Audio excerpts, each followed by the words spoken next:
You talked about SMEs being nimble, but I suppose the downside to that from an IT point of view is a lot of them have bought point solutions. Their architecture has grown organically, or maybe that's even too formal, in a haphazard way. Are you now seeing a bit more emphasis among, especially the mid-sized businesses, of putting in a bit more structure to their technology, planning it a little bit better, maybe putting in, for example, dedicated server rooms, that type of architecture that previously they might have shied away from? I think there's a convergence to what I feel is the right balance from both ends. So I think you're absolutely right. I think SMEs are stepping back and looking to plan more effectively. They're looking to, generally on the back, unfortunately, of a disastrous, disruptive event, they're looking to then say, look, we don't want to go through that experience again. Or in sort of the more positive cases, they're spotting opportunities and they're saying, you know what, if we scale our current process to this, our P&L just falls apart, right? So our processes don't scale to support this, and we've got to automate many, many more steps in this because that'll be a better experience for our customers and it'll allow us to scale. So I think that aspect of it is coming from our customers. I think there's another exciting trend broadly within the industry, and we think we're participating in this, is for too long technology has been this complex thing that's inaccessible. And the idea is that SMEs need to get in help and really get expert support to go deploy that technology. And I think that's wrong. I think making technology accessible is important. So, I'll give you one example. Our new T110 product is a server that we designed for SMEs. And the whole concept of that was we got a bunch of engineers in a room. We said, we want to focus on the My First Server experience. So there's an SME, they've got an old desktop that used to be their desktop at home. It's sitting under a desk somewhere. It's doing a lot of different things, and if it goes down, they're in trouble. We want to get them off that very fragile infrastructure into their first server. How can we build a product that really helps? So we said, okay, well, timing is good because Microsoft's coming out with Foundation Server, which I think is an absolutely fantastic step forward in terms of making an accessible piece of technology for that first step. And then we said, okay, let's take all our inputs in. So we have this online forum called IdeaStorm. And we asked customers, we said, tell us what you want. And they said a couple of things. They said, give me something that I don't feel daunted by. So don't give me something that looks like it should be in a data center because I don't have a data center. Talk to me on my terms. Second, don't send me a server manual that's 80 pages thick with 5 media CDs that it takes me 4 hours to configure. Right, I don't know how to do that. It's going to take me time. I don't have time to. I got a lot on my plate. So we created a lifecycle controller embedded within our server, and it's a one-button configuration for a server.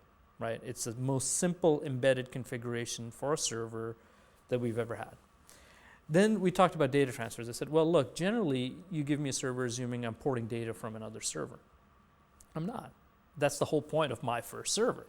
So give me an external SATA port, and in fact they didn't say a SATA port. That was our conclusion. That was the best call for it. But give me an external port where I can just take an external hard disk that I bought from PC World, for example. So the whole product has been designed with that first progression experience in mind. So if you see the technology converging down and offering all the availability and redundancy of a large enterprise, but with the simplification and ease of entry, and then you see better planning from small businesses, and I think we're moving in the right direction. But should businesses actually be looking at cloud or service-based computing rather than buying hardware? Sometimes I get asked the question, shouldn't all SMEs go to the cloud? And I can't help but laugh because, one, this notion of all SMEs as a heterogeneous entity or a homogeneous entity doesn't stack up. They are a heterogeneous entity. They're very different companies with different needs, different requirements, different points of time.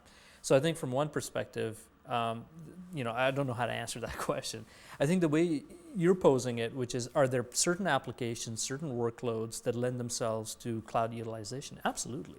And we agree and we support that. I mean, if you look at our own company, our entire sales CRM system is run off Salesforce.com. We are the world's largest user of Salesforce, which is, a well-known cloud-based offering from that perspective. Now, in large enterprises, you have different architecture you run it off, but there are elements of the application and the process that I think lend themselves very nicely to using cloud computing. And we're working with providers of cloud computing to make that more accessible. So you have a number of customers who are then providing services to SMEs Absolutely. using your technologies through the cloud. But it's not Absolutely. necessarily a Dell branded cloud as such. No, and you know, from our perspective, it's about, again, as you said, finding the right process that fits at the right point in the scale of the company.